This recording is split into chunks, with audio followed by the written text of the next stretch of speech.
je vous retrouve après une très longue période d'absence. Pour ceux qui me suivent sur Instagram, vous savez que j'étais en congé au mois d'août et qu'après, je me suis occupée du nouveau cabinet que j'ai acheté. D'ailleurs, je vous ferai peut-être une vidéo à ce sujet.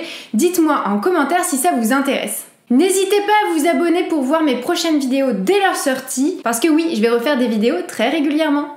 En tout cas, je suis vraiment ravie de vous retrouver aujourd'hui. J'avais envie, pour cette nouvelle vidéo, de vous parler des avantages et des inconvénients que le libéral peut avoir. C'est vrai que c'est des questions que vous me posez souvent quand vous envisagez d'ouvrir votre cabinet, alors autant vous partager mon avis sur la question. Mais avant, je sais très bien ce que vous allez me dire. Bah oui, il faut bien en parler. T'as entendu parler de la réforme sur le remboursement des psychologues, non ? Oui, évidemment. J'ai d'ailleurs fait un live complet à ce sujet sur Instagram. Je vous le mets juste ici, si jamais vous voulez le revoir, ou en barre d'infos. Dites-moi aussi en commentaire si vous souhaitez que je fasse une vidéo complète à ce sujet. Parce qu'il y en a des choses à dire, Dans cette vidéo, je ne vais pas vous en parler énormément, mais un petit peu quand même. Ce qu'il faut savoir toutefois, c'est que ce nouveau dispositif est uniquement basé sur du volontariat. Donc, vous n'êtes absolument pas obligé de pratiquer ces tarifs aberrants, on est d'accord. Et puis aussi, on va se soutenir, nous, entre psychologues, donc il y aura finalement que peu de psychologues qui accepteront d'être payés 30 € par consultation. Et pour en avoir parlé aussi aux patients, tous me disent qu'ils refusent parce qu'ils tiennent à respecter notre métier, à prendre soin de nous aussi, et qu'ils n'étaient pas remboursés avant, donc ça ne leur changera pas grand-chose maintenant. Ce qu'il faut savoir également, c'est que ce dispositif existe déjà en Belgique. J'en discutais d'ailleurs sur Instagram avec une psychologue belge qui me disait que là-bas, tous les psychologues se soutiennent et qu'il n'y a que très peu de psys qui pratiquent ces tarifs et que lorsqu'ils le font, ils s'en sortent pas vraiment, forcément. Évidemment, c'est du travail à la chaîne du coup. C'est ça. Je pense qu'avec un petit peu de bon sens et de dignité, même les nouveaux psychologues refuseront d'être payés si peu cher. Et puis aussi, ça pose question par rapport à la prise en charge des patients, parce que nécessairement la confidentialité, il n'y en aura plus aucune. Et puis de toute façon, ils seront épuisés et crouleront sous les charges, donc c'est inintéressant en fait pour tout le monde. Bref, je ferai très bientôt une vidéo à ce sujet si vous voulez. Très bientôt, ça veut dire quand ? Eh bien, ça veut dire courant octobre, donc soyez au rendez-vous et n'hésitez pas à me poser toutes vos questions, que ce soit sur Insta ou ici. Ok, je prends des notes et je te les enverrai. Mais alors du coup, il y a des avantages quand même à être en libéral ? Évidemment, le tout premier avantage, c'est d'être son propre patron. Ça, on va pas se mentir, ça n'a pas de prix.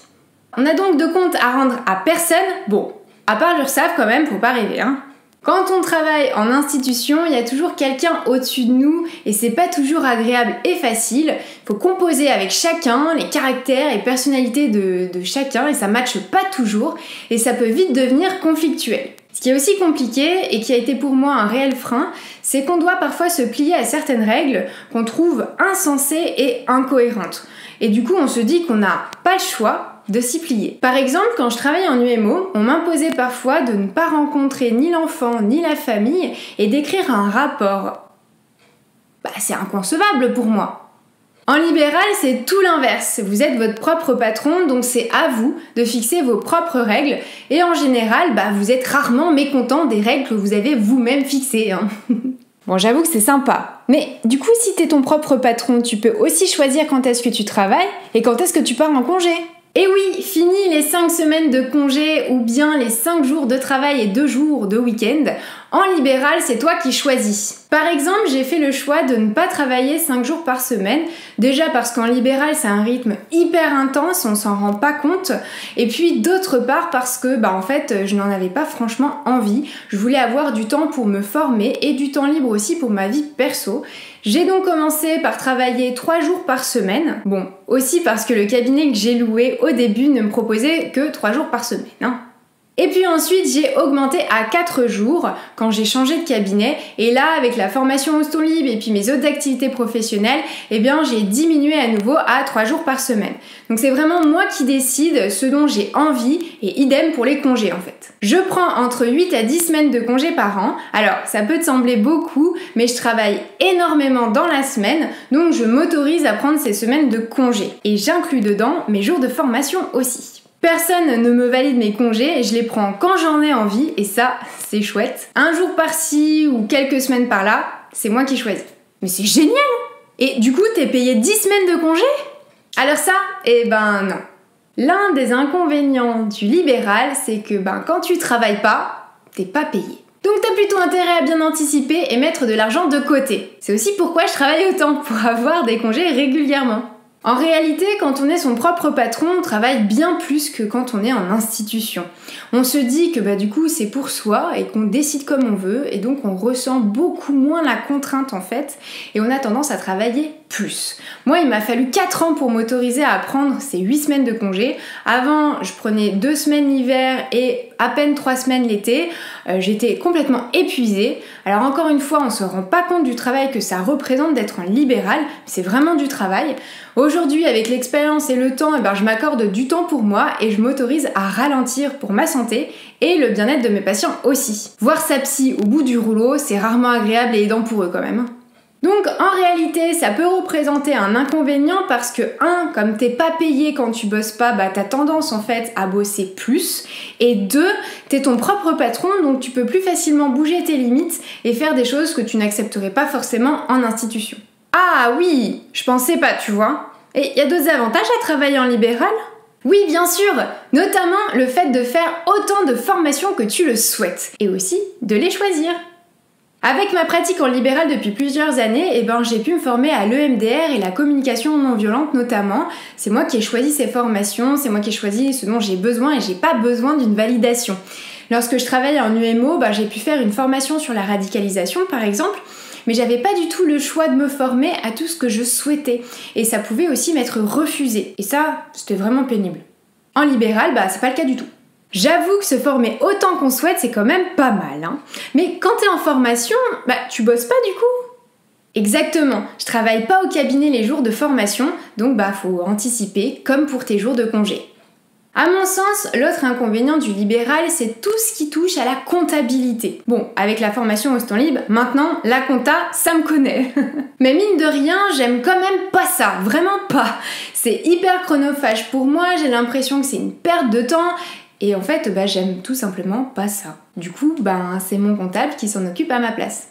Mais il faut aussi prendre ça en compte parce que ça peut représenter un véritable frein, mais heureusement, il y a des alternatives, merci les comptables.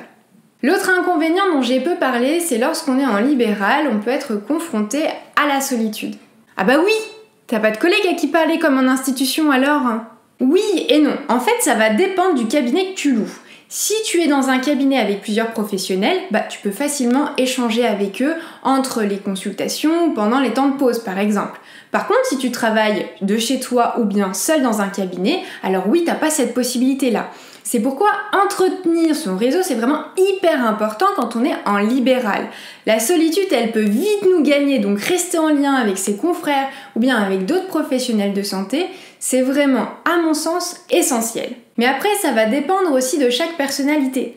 Par exemple, moi, j'aime pas trop le travail en équipe. J'aime travailler seule, donc ça ne me pose pas du tout de problème de ne pas être en cabinet avec d'autres psys. En revanche, pour d'autres personnes, c'est impossible de travailler seule, donc ils vont plutôt se diriger vers des cabinets pluridisciplinaires par exemple, tout simplement en fait. Il en faut donc pour tous les goûts. En parlant d'être seule, la visio, avantage ou inconvénient ? Alors je pratique la visio depuis fin 2017, donc ça fait un moment quand même. Et pour moi la visio c'est vraiment un plus. Tu peux travailler de chez toi, vous l'avez compris, pour moi ça représente un énorme plus.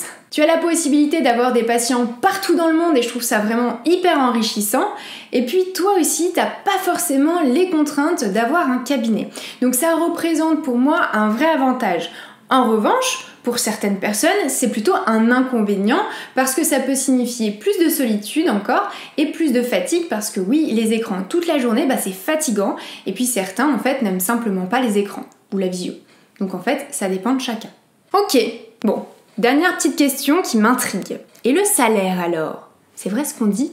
Il y a un risque ? Selon moi, honnêtement, non. Le libéral ne représente pas de risque si et uniquement si vous vous organisez bien et que vous anticipez bien. C'est bien pour ça que j'ai créé la formation au temps libre, c'est pour accompagner les psychologues qui veulent s'installer en libéral pas à pas pour qu'ils soient le plus sécurisés possible et que leur libéral fonctionne rapidement.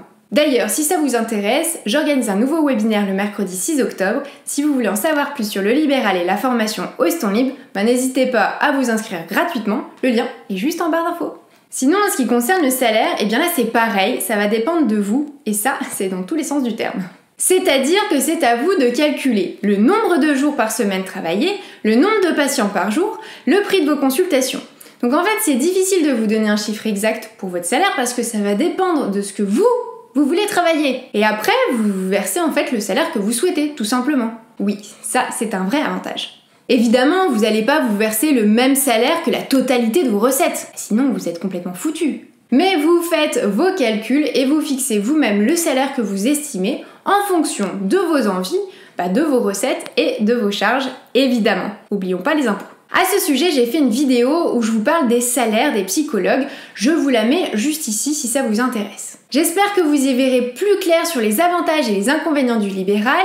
Dites-moi quels sont les avantages et les inconvénients pour vous en commentaire. Ça me ferait vraiment plaisir d'avoir vos retours. Si vous avez aimé cette vidéo, n'hésitez pas à la liker ou bien à vous abonner pour voir mes prochaines vidéos dès leur sortie.